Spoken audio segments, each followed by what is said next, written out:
Hi, welcome back to Kakona Cricket Cast. I'm your host Pratham. I'm joined by my mate Rohan, and today we're going to be discussing something that is a bit of an interesting match for both of us. It's a showdown between the Gujarat Titans and Delhi Capitals at the MCA Stadium in Pune, but it's interesting for me and Rohan because both of these are teams that nominally we have no support towards or affiliation towards, and we don't really particularly, in theory, we shouldn't particularly care for them. I'm a Mumbai guy. Rohan's a CSK guy. If you can't tell. Yeah. It's not like that's super obvious in any of the videos that we talk about. But we've found ourselves in an interesting situation where we are, I wouldn't say support. That's a little too hard. No, I think that's a bridge too far. Yeah, but these are two teams that, for different reasons, have interested us, and we are interested, or kind of interested to see how they go at least, and are tuned in and watching in the context of this tournament. Particularly Gujarat, right? Because this is their first season. They kind of went out and everyone was confused why they were going after the players they did in the auction. Yeah, it looked like a reject 11, and they won their first island of misfit toys.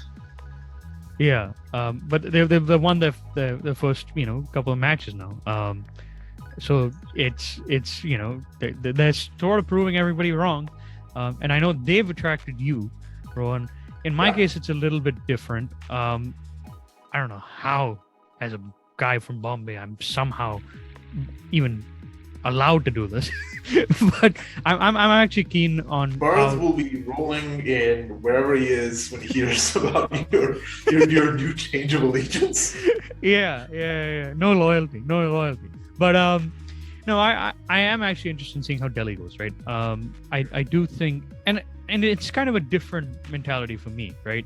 I like some of their players that are frontliners, but it's added some more significance to me. Their how they perform in this particular tournament, because they're without their frontliners for the first half of their campaign, right? And so it's almost like an underdog situation where you kind of want to cheer for them.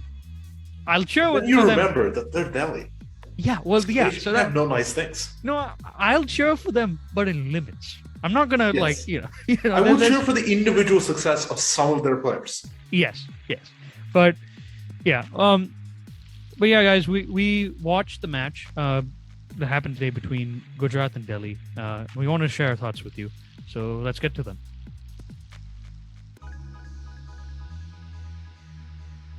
So let's start off with the squads, or the playing 11 that was picked for this particular match.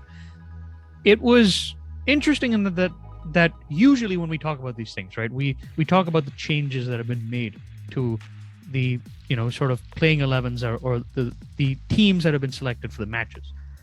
This one was weird in that there was pretty much only one change in the entire either playing 11. So the playing 22 in this match. The playing 22 for both matches, but I'm talking about respectively for one team. Yeah, there was only one change. Yeah, only one change for one team. So it was interesting in that respect. And the change itself was one which was also a bit unorthodox for us, because listeners of the show probably remember us as being the sort of people who are like, you pick this guy and we don't understand the logic behind it. Why are you going with this guy? But we didn't do that this time. We actually agreed with the selection that was made. I think it was a solid selection. Yeah. And the selection... I am one of this guy's biggest fans, just generally speaking, because he's not a bowler you're supposed to be able to find nowadays. Yes. A guy who bowls really good cutters that are almost leg spinners. He almost exclusively bowls cutters and at the death, and he bowls them in a way that is still unorthodox in many ways, right? So guys, we're talking about the decision from Delhi to pick Mustafizur Rahman to replace Kamlesh Nagarkoti, and I thought the move actually made a lot of sense, right? Nagarkoti has been listless as a bowler, to be quite frank, since his recovery from the stress fracture of his back and the stress reaction on the bone of his ankle. It's kind of hard to come back from that, and he hasn't really been doing well since he's returned to fitness, you could say. Because now his pace has dropped, right? In his U19 days, he was clocking. He was a superstar fast bowler in that in that tournament. Yeah, he's clocking what, like 140 plus consistently? 140 is, he was skitty. He had the skill. He was a wonderful young bowler. Yeah, but now, at least on average, right, I've seen his pace drop, and he bowls mostly in the mid 130s. He has a low height, anyways. He's a very short guy. And he doesn't really have he's never really developed the variations or ability to spear in the Yorkers at the death, or at least demonstrated it recently, right? So realistically, Nagarkoti was only going to be a burden for this Delhi side, right? One that's already been deprived of its strike bowlers from the attack. Norke is gone, right, because of injury. He's recovering from that. Ngidi has recovered in time and is there now, but he's also not really in the reckoning at the moment, probably because they just want to make sure that he's assessing him for fitness, make sure that he can get into a match. Bringing in Rahman, it gave Delhi some respectability at bowling in the death, and he has those variations and ability to execute those variations, I feel, that Nagarkoti at this stage of his career sorely lacks. So all in all, I thought it was a good decision. Yeah, and as I said, I agree with you on the decision, on the point of Fizz. But I also do like the fact that Gujarat have really started sticking with a set lineup, which I think is for a young team, in the sense that they don't have an established team culture, they don't have an established paradigm yet. Giving that lets you build up the experience in this competition, because when it comes down to the playoffs, when it comes down to the end of the year, not the end of the year, but end of the season, you kind of need to rely on that well of experience from your core players to win you matches in crunch time. So I think the decision to stick with their squad for the first few matches without making any changes, that's a solid thing for them to do. Yeah, I agree with you 100%, right? And it's a good way to check and assess who's in form and who's not. And as you said, new squad, new team, really. So you need to build a culture. Yeah, and this is a good way of building a culture. So all in all, both sides making pretty reasonable, sensible choices. Yeah, which is, again, not something we're used to saying. It's the IPL. We'll pick Shubman Gill and have him bowl.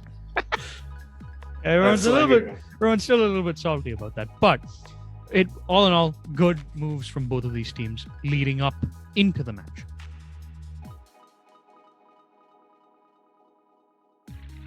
At first glance, the pitch prepared at the MCA Stadium looked very much like the couple of wickets prepared here at the last couple of IPL matches played on this ground. It had an even smattering of green grass that no doubt, like the previous games, was kept on to ensure that the pitch would last throughout the season. But underneath the sheen was a wicket that appeared a more lighter brown than in past encounters seen during this IPL. It seemed a bit drier and softer on, which sort of meant that the pace off this pitch was lesser on average. And in terms of consistency, it wasn't as predictable compared to the past run fest of a match that happened here, where they scored 200 something, right? Or something to that effect. But despite the slight greenery that assisted seamers in the first 5 overs or so, and the softness that made the pitch mildly two-paced, it looked a fairly good wicket to bat on. So Rowan, I think it was a wicket that got better to bat on the longer you were at the crease. Yes, but not significantly so to disadvantage the side batting first, right? So I thought it was good. No. What I mean is that, like, sort of the moisture in the air and the conditions, it would get better the longer you had time at the crease in both innings. Yeah. No, once you were set, it was a much more easier proposition. I'd agree with you on that. But yeah, Rowan, all in all, especially given the fast outfield on offer, I thought that 170 total would be par on this wicket. I do want to note that Hardik Pandya, one of the captains, did not think that was the case. He thought 180, 190 would be par. Yeah, and I can see why, because he could have been also thinking that dew might have come, which has been an issue at this ground in the past, and in the IPL we've seen so far. Teams have been able to chase much easier in the second innings because of that. But it wasn't the case this time around. And Pant, he won the toss and chose to bowl first. And because of that dew factor being absent this time, I actually thought that decision from Pant to bowl first wasn't thoroughly good or convincing to me as being a wise one, that decision, because like the pitch didn't really look like it was going to ease up dramatically in the second innings as opposed to the first one. And there was a slight dry breeze that was blowing throughout the venue, and it wasn't particularly humid. So what that meant was that the dew factor, which has been so relevant in this IPL. I mean, we saw that we saw that CSK LSG match where they were bowling with a bar of soap, dude. Yeah. And obviously with the dew, the seamers and spinners alike, it becomes really difficult for them to grip. It just becomes difficult for them to bowl. That wasn't really the case here. So it wasn't a clear-cut decision for me to decide to bowl first on this wicket. So yeah, I can see that, but I also think that Pant is trying to back his side to chase, which is a big factor in trying to determine who wins in an IPL. It's in an IPL knockout stage. That's true. Because there is an advantage to chase him because you know what you have to get. So yeah, you can try to back your side to try and chase on a target. I think it's a sensible decision to be made there. Yeah, because you have an expectation of what needs to be met. You can chart out your game plan much better, right? Again, I can understand the decision, but I wouldn't unanimously think it was. No, I agree with you. I don't think that it was a unanimous. I think this was sort of like a 50-50. If I win the toss, do I want to should we bowl or bat? I would say, because I'm old-fashioned, I'd like to bat first, but yeah. But no, he just made that decision, and that sort of set the first innings into motion. So let's talk about the different things that happened in that first innings.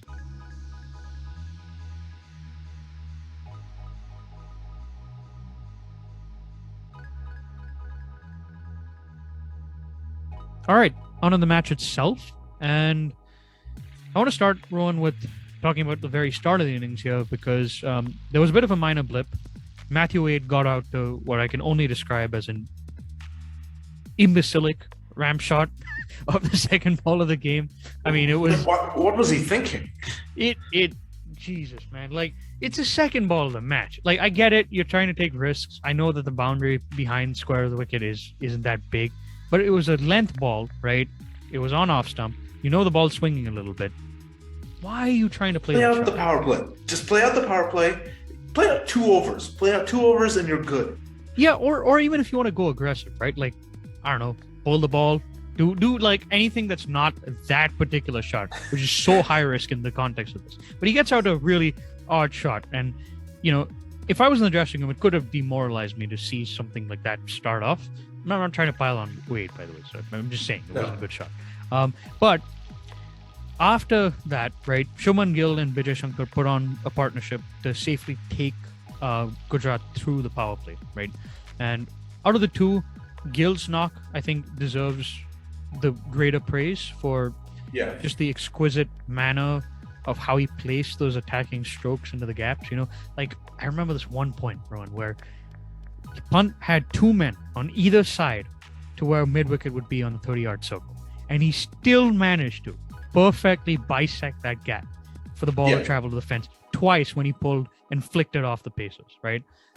So that was just remarkable placement. And as the innings went on, obviously, he played more shots like that. But it started off during that power play. It was great to see. Shankar, on the other hand, produced what I thought was a labored effort. Like, he was premeditating a lot to get leg side of the stump so he could drive, in a gap that he saw near cover. He did this against Akshar, and he kept on finding the field again and again. And that's despite Akshar not really bowling particularly well today. His release points were monotonous. His angles that he was creating weren't as weird and wonderfully as usual. But the thing I did like about Shankar is that when he got the opportunity to rotate the strike, right, whenever possible, to get Gill back on, he did so. And they saw out the power play pretty decently until, of course, Shankar gets out a premeditated shot against the spinner, this time Kuldeep. But I do want to add here, Pratham, that Vijay Shankar is one of those players that people don't realize is actually very good at playing domestic T20 cricket. Yeah. His side consistently wins or is in the finals for Indian domestic T20 tournaments. So they're very good. And he's skipper, he knows what he's doing. So Yeah. No, and it's good that he was able to stem the rot or potential rot that could have rose here, right? Yeah. So his innings does deserve a little bit of credit in that respect, too. I do think though that both of them were sort of let off the hook a little bit by Rishabh Pant's captaincy. And I thought there was a bit of a baffling decision from Rishabh Pant, quite frankly, to go on the defensive after that fall off that Wade wicket. Because if you look at it, right, Mustafizur, first over, bowls the first over of the match. He has 2 slips in for him, Pant, and he has a close in catching mid-wicket. We're talking about barely 2 or 3 overs later, right? For a similar bowler in terms of angle and sort of delivery provided. Mustafizur is a left arm fast medium, a medium fast pacer. Khalil Ahmed is a left arm fast medium fast really pacer. He had the mid-wicket fielder out in the deep, and then all the fielders just outside the 30-yard circles. No slips, so no one close in catching, right? And because they were just outside the 30-yard circle, it meant that Gill and Shankar could just tap the ball or just hit it straight to the fielder, and they could still get that easy single. So I didn't like that move. Now, you brought up a really good point when we were talking about this while we were watching the match, that Pant maybe doesn't have as much faith in what are 2 weak links in his attack, specifically in the expensive Khalil and Shardul. And so he wanted to have the fielders just outside, so there's a bit of extra protection that could help them stop from leaking runs. But given that the wicket had a little bit of assistance for the seamers in those first 5 overs, and you had that loss of an early wicket, I don't really think it was a good tactic, to be honest. Yeah, I think Pant has shown throughout his captaincy that he's a more conservative captain than others in the IPL, in the sense that he likes hedging against loss rather than hedging to win, right? Yeah. Which again makes sense when you have guys like Gagisa Rabada and Amrit Nortje to back you up, and makes sense when you have guys like Khalil and Shardul as your strike bowlers. And you're like, well, with those 2 guys, I could do what I wanted. With these 2 guys, do I have any choice in the matter? And the answer is no. Yeah. But I do think that I think that this shouldn't take away from how well Shubman Gill batted. Yes. It's not a typical Shubman Gill IPL innings, right? Typically in the IPL, Shubman Gill, he scores slowly. He's a poor man's KL Rahul, and I don't mean that in an insulting way to Shubman Gill. No, but he's the sort of guy. KL Rahul is arguably the best batter in the IPL. Yeah, and what I just to clarify, right? He's when we say he scores relatively slowly, he's the sort of guy who will score 50 off 42, 50 something like that. Yeah, it's like almost just like 120 strike rate, right? Which is good. It's really good. But he's not. But he's an opening batsman, and you're expecting something like 130, 150 strike rate. Yeah.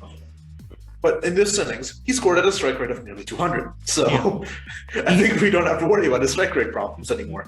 No, we don't. And critically, he was able to clear the fence, right? Like he was able to hit big sixes. He hit 6 after 6 after 6 whenever he needed to, as that release shot. He played all sides of the wicket was superb, and it was a very. And the thing is, right? And I do want to bring this up. It was Tendulkar-esque in the sense that every shot that he played was a technically correct shot. It wasn't a ramp shot. It wasn't a dill scoop or something like that. He just played the right shot to the right ball. Yeah, I think he played one shot that was like a ramp shot, but apart from that, you're 100% right about it. It's very aesthetically pleasing in a different way from the guy we'll get onto in the second innings. Yeah, who also scored a very fast-paced total, a big run total. But I think it was a very aggressive attacking mindset that really got the Titans off to a good start. But I also think that was backed up by his skipper. Hardik Pandya comes in at 4. He promotes himself up the order because he sees, okay, we need to put pressure on now. We need to go and score quickly, and that's what Hardik Pandya is known for doing, right? A great many captains in the IPL would be very hesitant to promote not just themselves, but promote an all-rounder up the order. Yeah. Right after the power play to try and put the pressure back onto the other team. But he made a very good decision in that sense, which is something that, is not something that Hardik Pandya is known for doing. Yeah, he has a tendency to put his foot in the mouth in the past, at least, right? Yeah, or do something that's totally inexplicably weird. But yeah, he made a very good decision, and I think that he deserves credit for that decision. Yeah, and to your point, right? I think it was partially vindicated in this match because he did score 30, but it was a relatively slow 30 by his standards. Yeah. But it was a decent knock, and what it did is I think it sort of set up the back end for that innings for the likes of the sort of dynamos that Gujarat have, right? In Miller, the Biffers, and Tewatia, to sort of accelerate what the platform built. I think the score was roughly around 103 when he got out, and so that and there were 6 overs left, right? So there was a platform there where if they went at 12 and over, they could get to 170, and they ended up getting that. So. And by his own admission, he didn't believe that they had batted to the best of their abilities. As I mentioned earlier, he felt that they were 15 to 20 runs short. But a lot of that credit needs to go to Fizz, who really repaid his team's trust by bowling 4 overs for 3 wickets at 5.75. It was one of those Fizz type innings where he bowls very economically, he gets one early on, and then he gets 2 at the death. Yeah, right? It's a very Fizz-like good performance. It's a Fizz thing to do. Yeah. Shardul was Shardul, so that means that he's either really good for no apparent reason, or he's really bad for very apparent reasons. And he just didn't have any edge today. Was very expensive, and DC are kind of lucky in the sense that Khalil Ahmed looks like he's sort of coming back into form. He bowled with a little bit more. He bowled well into the wicket. He recognized that there was a little bit in it when if you bowled. There was some bounce in the wicket, so that he could... or there was some awkwardness when you pitched it short of a length, and he did that especially a couple of times at the death, and it was good strategy on this point. Yeah, and took two big wickets right there, so that sort of slowed down their pursuit. And so Gujarat ended up with a total at the end of it all, right? In the 170 range, which, I mean, as I mentioned in my sort of discussion a little bit earlier about what I thought was a par total on this wicket, I thought that was par. It certainly was not a bad score. It was a score that they could defend.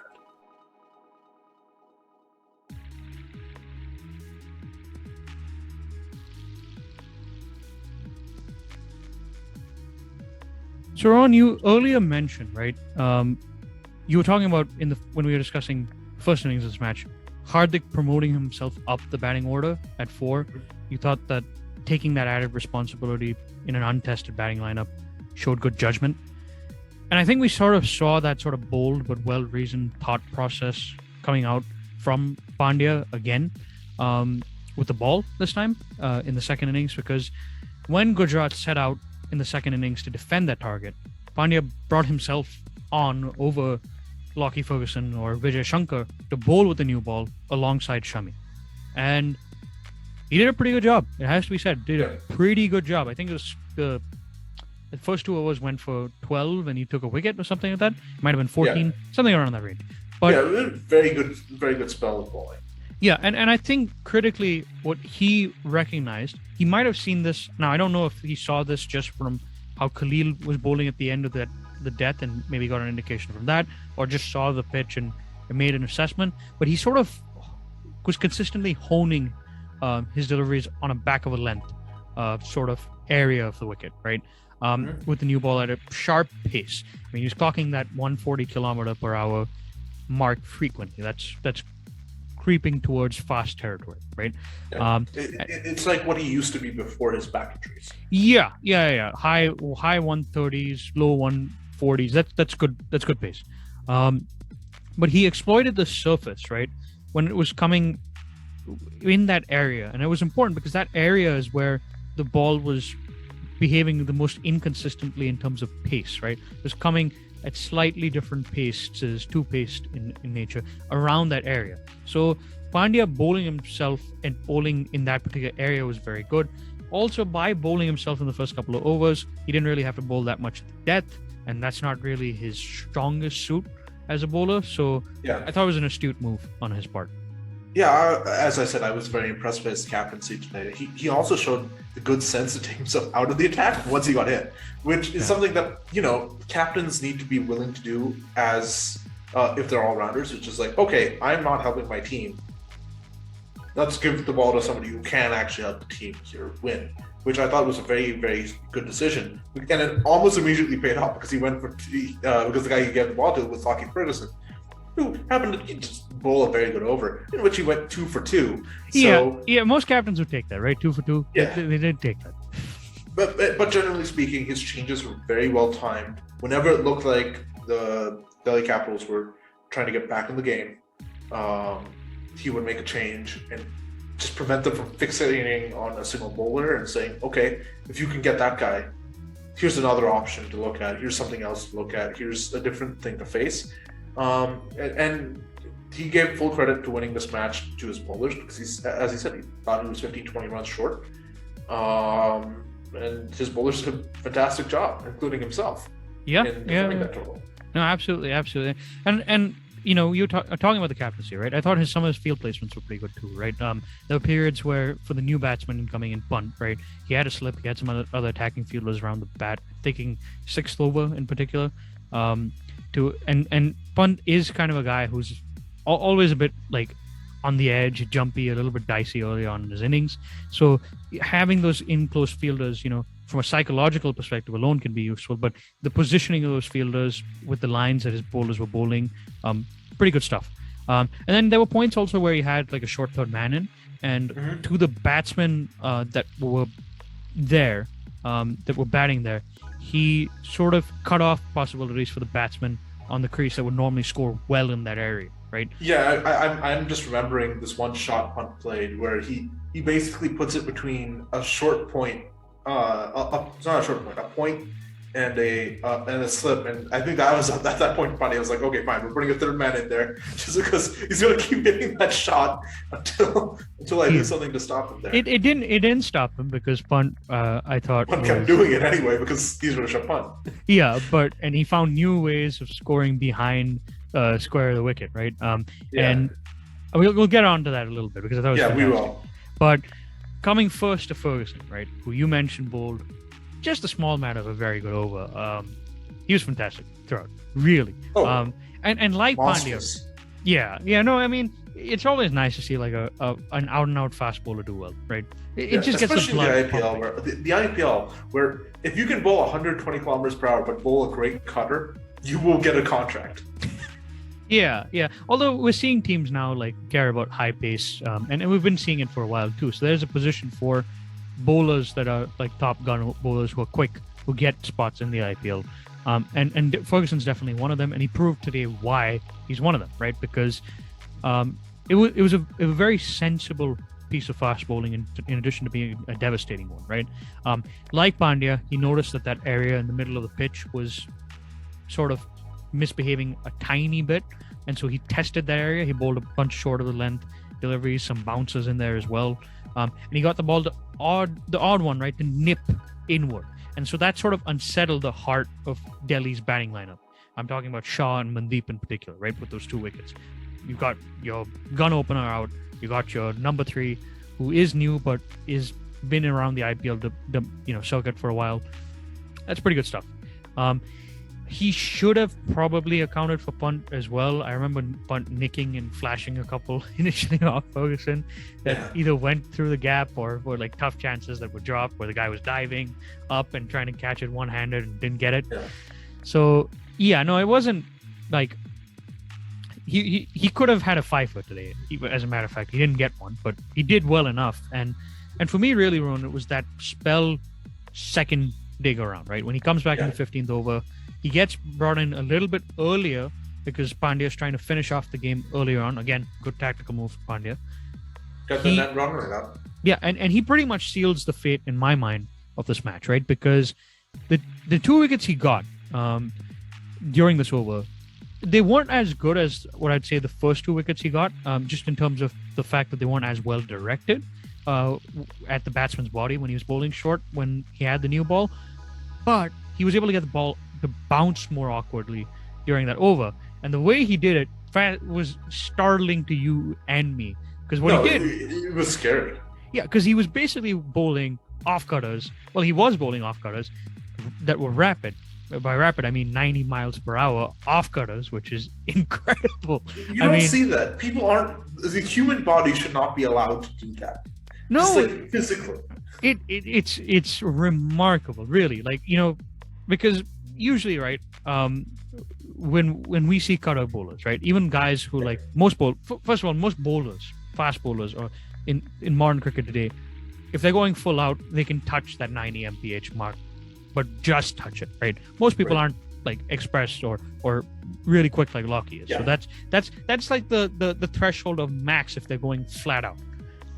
And then the cutters that are usually bowled are 5 miles per hour slower than that usually. I mean, you have different bowlers that do different things, but usually they're at least about 10-15 kilometers slower than your stock delivery. Lockie was able to bowl cutters at the same pace as a stock delivery. So just mental things. Yeah. So like, you know, and I cannot stress this, right? Just think about it. He is bowling these weirdly bouncing semi-off breaks. When I saw this, I was thinking, is this the 2020s or the 1920s? Because something is wrong here, and I can't quite put my finger on it. Because this is what people talk about, like when they talk about great bowlers of yesteryear, like Sid Barnes, for example. Yeah, was a very similar kind of bowler to both Fizz and current in that spell.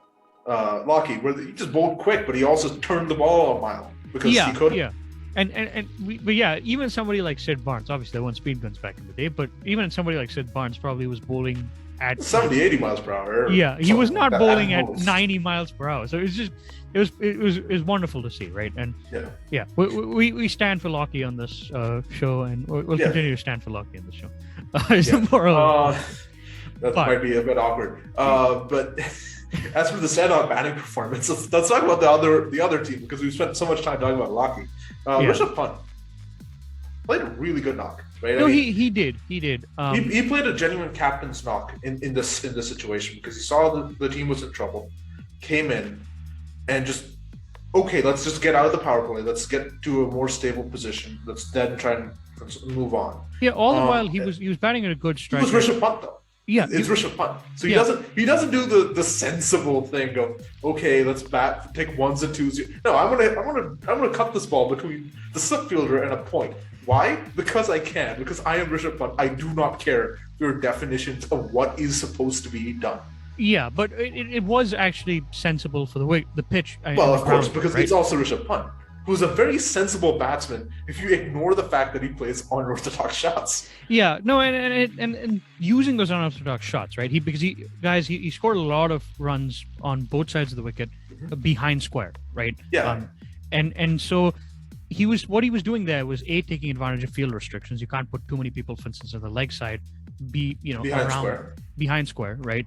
And so it was good in that perspective, but also this particular MCA stadium has very short boundaries, like most grounds, right, where the pitch is located behind, square. Yeah, square. So obviously the logical position to hit the ball is behind square. If you can do it. Yeah. And he executed it really well, as you mentioned. It was a very nice contrast, right? Because on one hand, you had Shubman Gill playing orthodox shots down the ground, on the sides, but in a very orthodox, proper way. Yes. On the other hand, you have Rishabh Pant just doing whatever he wanted. Yeah. Which is just like, that's what we want from an IPL. There are many ways and I think it's a really good way of showing cricket, right? I mean, there are many ways to score runs in cricket, and one of those ways is to hit a ball behind square because you can. Yeah. But I do think that he was sort of let down by his teammates, because while he was getting the chase back under control, no one else was helping him. No. So when his wicket fell eventually to Lockie, the fight just went out. You could sort of see it. They just weren't in the game at that point. Yeah. Robin Powell played a pretty good knock, 20 for 12, but it was sort of a bit too little too late. And with his dismissal, they just lost all hope of getting back in the match. Yeah, that last over was pretty much a farce, right? Like there came to bowl in his little leg breaks, and by then, it was like 16 of 2 needed, with 2 balls left. The game pretty much over. Yeah, and at that, I think I think they know what they need to do, which is to just get their top order to fire, because expecting Pant to do everything is just not possible. No, it isn't. Unless he has a David Warner season where he's like, okay, I'm just going to score all of the runs. It does not matter. I will score every single run that has ever been scored in the IPL. You're thinking of like that IPL season in 2016 or 2017 where he won. When SRH wins simply because David Warner OP. Yeah, no, but fair enough. And it's actually really interesting because that sort of can bring us to what were our sort of more general observations about these teams in the match at large, and what are sort of takeaways that we can go with going forward into successive matches that lie ahead for them. Now for our commentary and general takeaways from this match. In terms of, I'm going to start off here with Gujarat Titans. So in terms of Gujarat Titans, I felt that something that's going to be sort of overlooked from this match, right, is that their fielding was a pretty pleasant mixed bag. In terms of the good, they kept on creating run-out chances through some nimble stops in the outfield and well-directed throws that landed nearly or directly in some cases at the stumps. I remember, Rowan, at one point in the match, they created 5 run-out chances and 10 balls while a partnership was building. Yeah. And they broke a partnership too. Yeah. So runouts personally, I think, are a little bit overrated in the IPL. Because I do think that the number one way to get someone out is caught. Because but it's the fact that they're creating those opportunities right in the field is good to see. It can also be in not always somebody who buys into the idea of fielding alone indicating team morale, but it does indicate that team morale sometimes can be good. And it shows that a team is a cohesive unit, because a team that fields together stays together. Touche.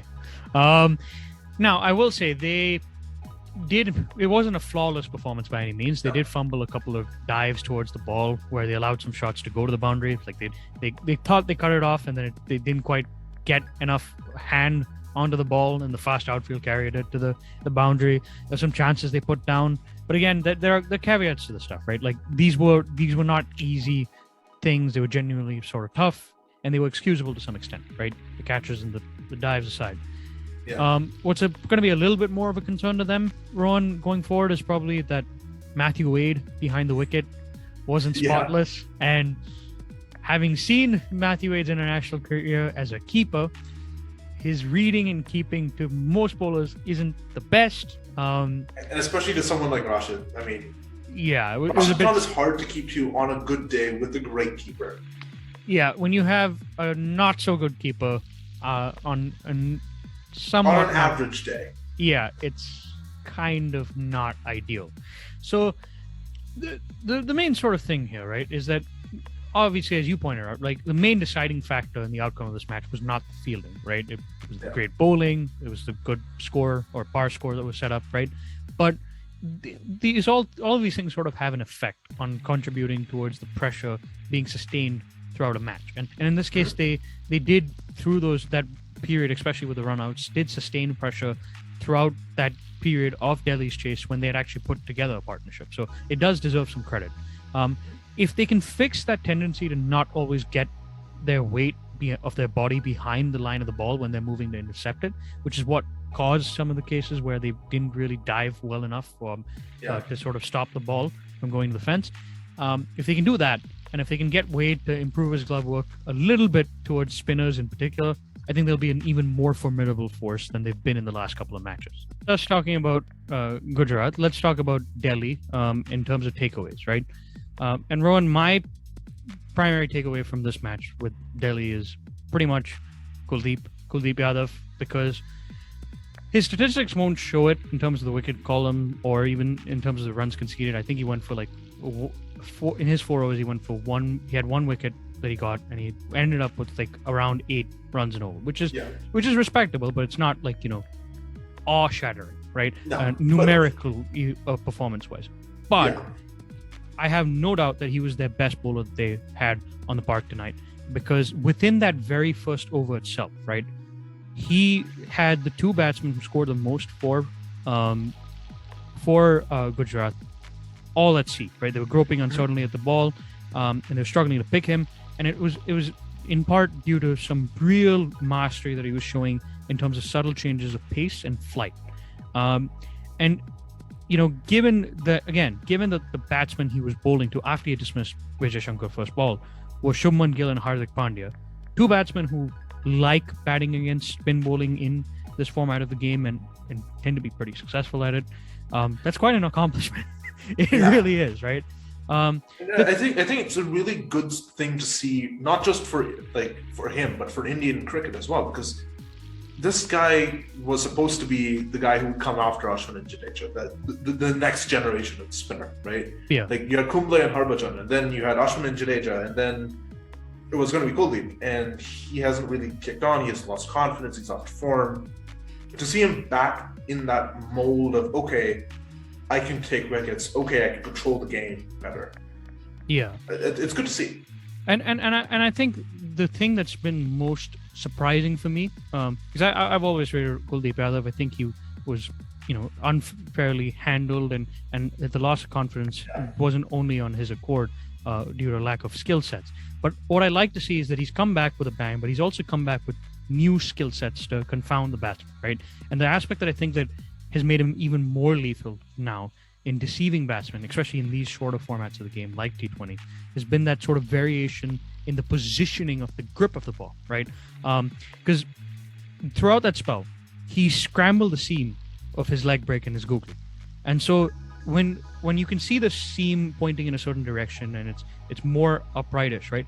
It's easier to pick out of the hand for a batsman. It gives you a cue to do that. When you scramble it, then you're not 100% sure which way it's going to go or even which way it really is. And you really have to concentrate on how the bowler is positioning his certain fingers on the ball even, right? So I thought that and that's something, by the way, that I think that's really been one big reason for his loss of confidence. It's just that he only does one of two things. He either turns it one way or he turns it the other way. Right? And it comes out of the hand looking predictable where they can spot that variation. But now, and giving that scrambled seam just helps him hide which direction the ball's going to go. That really helps with his effectiveness coming back into the absolutely. And his performance tonight, right, proved that the 3-wicket haul that he took in the first match, which Delhi played, was not a one-off in my mind. And I, as you sort of alluded to, I genuinely hope that he can continue forward with these performances and sort of become the linchpin not only of this DC lineup, but once again come and be that linchpin of the spin bowling lineup, the future heir or successor to India in the years to come. So all in all, pretty good match, all things considered. We enjoyed watching it. That's going to be it for us, guys. Please tune in next week because we're going to be covering the second doubleheader match of the IPL next Saturday. And till then, stay safe, take care, and see you guys next Saturday. Bye-bye. See ya.